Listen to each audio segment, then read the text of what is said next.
नमस्कार साथियों। आज की कहानी माँ का प्यार दिल को रुला देने वाली कहानी है, जहाँ से आप एक माँ की व्यथा और बेटे की भावना को समझ सकते हैं। आपको समझ में आ जाएगा कि एक माँ अपने बच्चों के लिए क्या सोचती है। तो चलिए शुरू करते हैं कहानी माँ का प्यार। एक दिन की बात है, कर्ण अपने दुकान पर अपने काम में लगा हुआ था।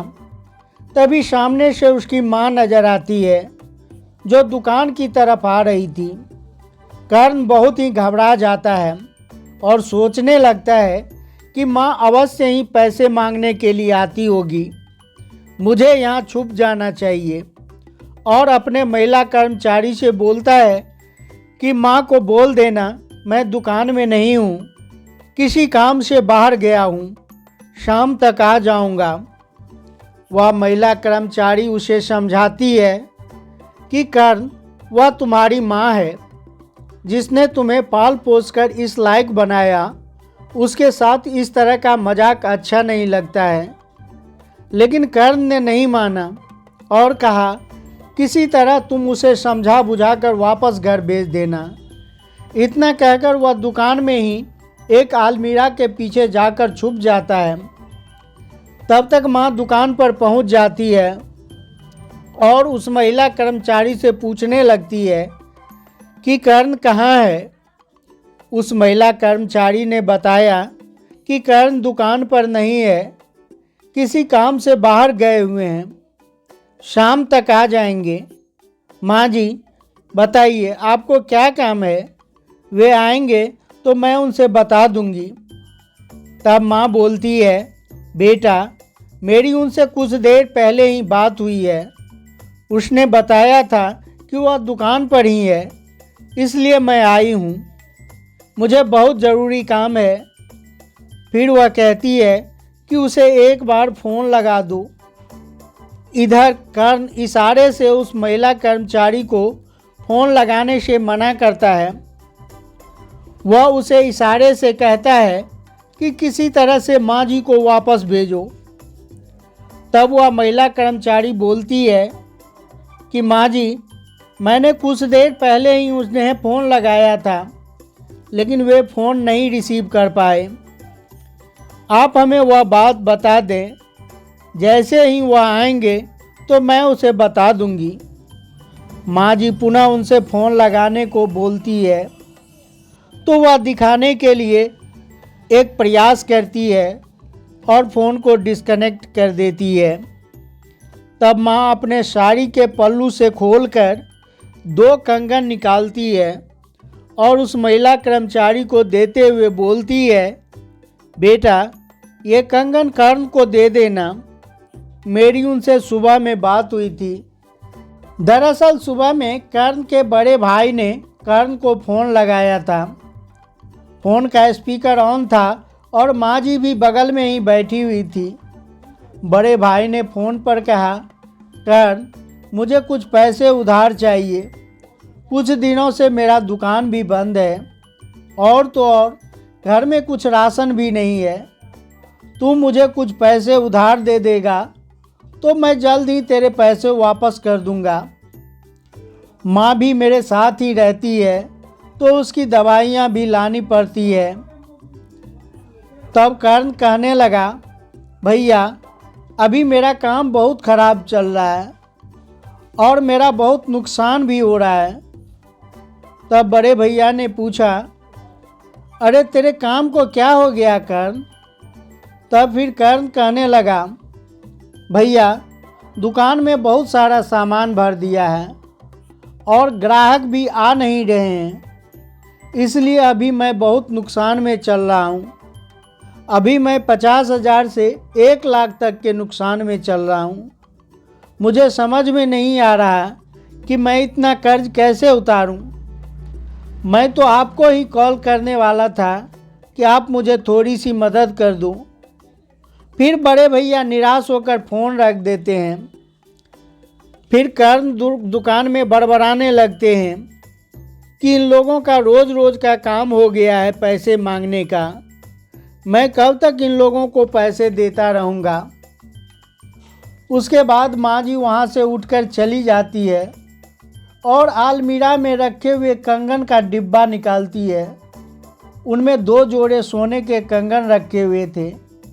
माँ जी विचार करने लगती है कि मेरे पास 4 कंगन पड़े हुए हैं और मेरे बेटे इतने परेशान हैं, ये दोनों बच्चों के काम आ जाएंगे। इसमें से 2 बड़े को दे दूंगी और 2 छोटे को दे दूंगी, उनकी परेशानी कुछ तो आसान हो जाएगी, यही सही रहेगा। यह सोचकर वह 2 कंगन लेकर अपने छोटे बेटे कर्ण के पास गई थी। तब माँ जी उस महिला कर्मचारी को बताने लगी, सुबह में मेरी कर्ण से बात हुई है। वह बता रहा था कि उसका दुकान अच्छा नहीं चल रहा है, वह बहुत परेशान है। मेरे पास ये कंगन बचे हुए हैं, मैंने सोचा ये कंगन दे दूंगी तो इसे बेचकर कुछ सामान आदि ले आएंगे तो इनका काम सही चलने लगेगा, इसलिए मैं यहाँ आई हूँ।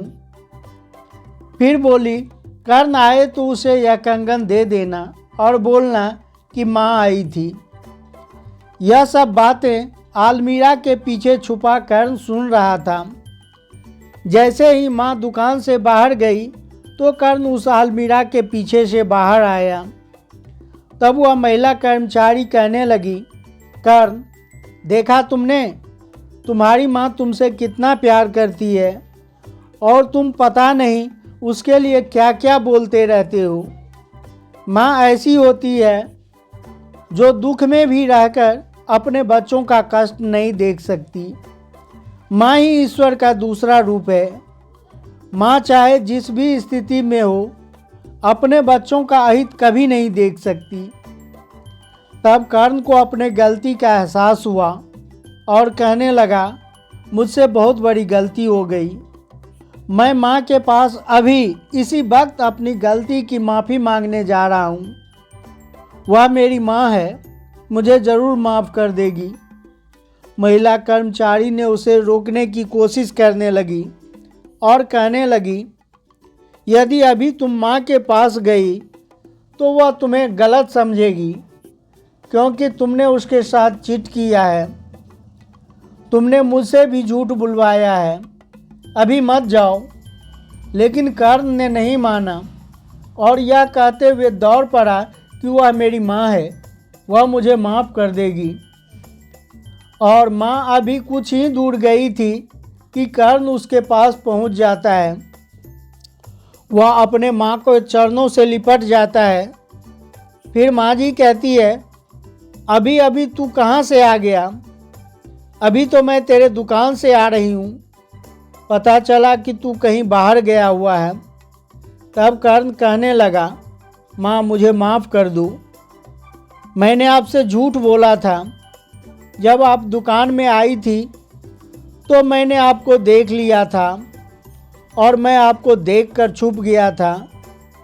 मैंने आपकी सारी बातें सुन ली है।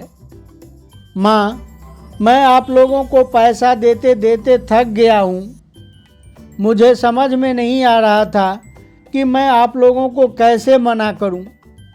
भैया रोज़ रोज़ फ़ोन करते थे पैसों के लिए, मैं आपको डायरेक्ट मना नहीं कर पाया। माँ मुझे माफ़ कर दो, मुझसे बहुत बड़ी गलती हो गई।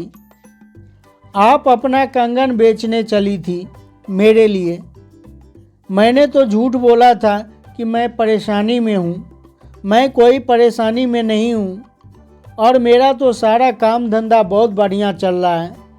माँ मुझे माफ़ कर दो। तब माँ जी कहने लगी, तुझे शर्म नहीं आई अपने बड़े भाई को बोझ कहते हुए?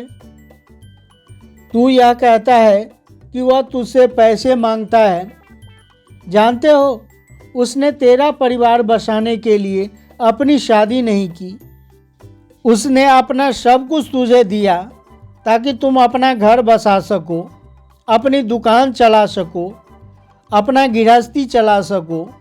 उसने जो भी कमाया तेरे लिए कमाया। बड़ा भाई है ना बेटा, बड़ा भाई बाप के समान होता है। मेरे लिए न सही, उसके लिए तो लिहाज कर लिया होता। उसने तेरे लिए क्या नहीं किया और तुम मुझसे छुप रहा था। जब तुम सुबह में फ़ोन पर बात कर रहा था, स्पीकर ऑन थी, मैंने तेरी सारी बातें सुन ली। मुझे लगा मेरे दोनों बच्चे परेशान हैं और एक माँ अपने बच्चों को परेशानी में कभी नहीं देख सकता। मेरे पास कंगन पड़े हुए थे, वैसे भी वे कल को तुम्हारे ही होने वाले हैं। मैंने सोचा 2 कंगन मनीष को दे दूंगी और 2 कंगन तुम्हें दे दूंगी। मेरे दोनों बच्चों की परेशानी कुछ कम हो जाएगी। मुझे नहीं पता था कि तेरी सोच इतनी घटिया है। अगर तू ऐसी सोच रखता है न बेटा, तो आज के बाद न मैं और न मनीष तुझे अपनी शक्ल भी नहीं दिखाएंगे, तुझे कभी परेशान नहीं करेंगे, तेरे पास कभी नहीं आएंगे। आज के बाद तुझसे दूर ही रहेंगे।